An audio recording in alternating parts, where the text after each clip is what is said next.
3 டேஸுங்கிறது தான் இந்த கொஷினுக்கான சரியான answer.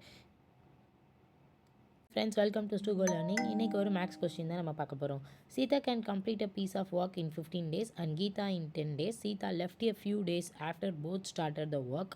If Geeta completed the remaining work in 5 days, when Sita leaves. அதாவது இப்போ 2 பேர் இருக்காங்க, சீதா கீதான்னு. ஒரு ஆள் 15 டேஸ்லையும் இன்னொரு ஆள் 10 டேஸ்லையும் ஒரே ஒர்க்கை முடிக்கிறாங்க, தனித்தனியாக வேலை செய்யலை. இதுவே இவங்க 2 பேரும் சேர்ந்து வேலை செய்ய ஆரம்பித்ததுக்கப்புறமா கொஞ்ச நாள் சென்று சீதாங்கிறவங்க வெளியே போயிட்டாங்க. அந்த வெளியே போனதுக்கப்புறமா இருக்கிற ரிமைனிங் ஒர்க்கு எல்லாத்தையுமே கீதாங்கிறவங்க 5 நாளில் முடிச்சிடுறாங்க, மற்ற ஒர்க்கு எல்லாத்தையுமே. இப்போ இவங்க 5 நாளில் முடிக்கிறாங்க அப்படின்னா எப்போ சீதாங்கிறவங்க வெளியே போயிருக்காங்க அப்படிங்கிறது தான் நமக்கு கொஷின். இப்போது இந்த சம்மை நம்ம ஈஸியாக எப்படி சால்வ் பண்ணலான்னு பார்க்கலாம் வாங்க. இப்போ எனக்கு ஃபஸ்ட்டு சீதா, அடுத்து கீதா.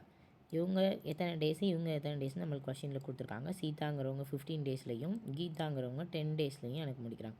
இது ரெண்டுக்குமான எல்சிஎம் எடுத்தேன்னா எனக்கு அதுதான் டோட்டல் ஒர்க்கு, விச் இஸ் 30. இப்போ எஃபிஷியன்சி கண்டுபிடிக்கணும்னா இந்த நம்பரால் எதை மல்டிபிள் பண்ணால் 30 வருமோ அதுதான் எனக்கு எஃபிஷியன்சி. அப்போ 15 × 2 10 × 3. நான் இதே எஃபிஷியன்சின்னு சொல்கிறேன் அப்படின்னா 15 டேஸில் ஒரு நாளைக்கும் 2 ஒர்க்காக முடித்தாங்க அப்படின்னா டோட்டல் ஒர்க் 30ஐயும் அவங்களால முடிக்க முடியும். அப்போ ஒரு நாளைக்கு நம்மளால் எவ்வளோ ஒர்க் முடிக்க முடியும் அப்படிங்கிறத தான் நம்ம எஃபிஷியன்சின்னு சொல்கிறோம்.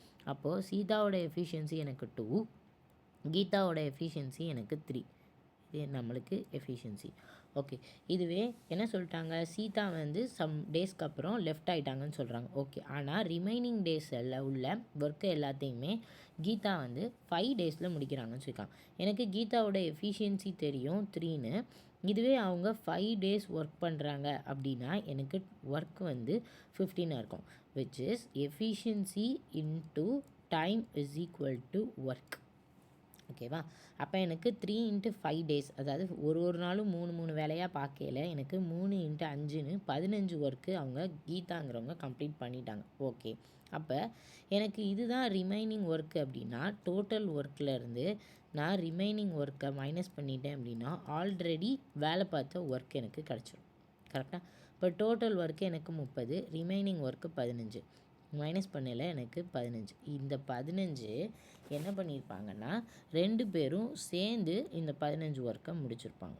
ஓகே, இதே தான் நம்மளுக்கு இப்போது என்னென்னா டைம் தேவைப்படுது. அப்போ time is equal to work divided by எஃபிஷியன்சின்னு எழுதிப்பேன்.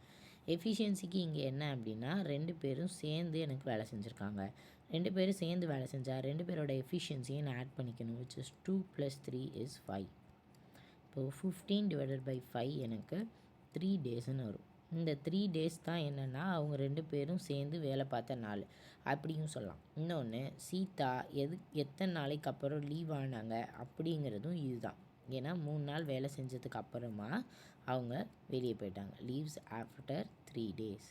அப்போது 3 டேஸுங்கிறது தான் இந்த கொஷினுக்கான சரியான ஆன்சர். தேங்க்யூ ஃப்ரெண்ட்ஸ், பாய். நெக்ஸ்ட் வீடியோவில் பார்க்கலாம்.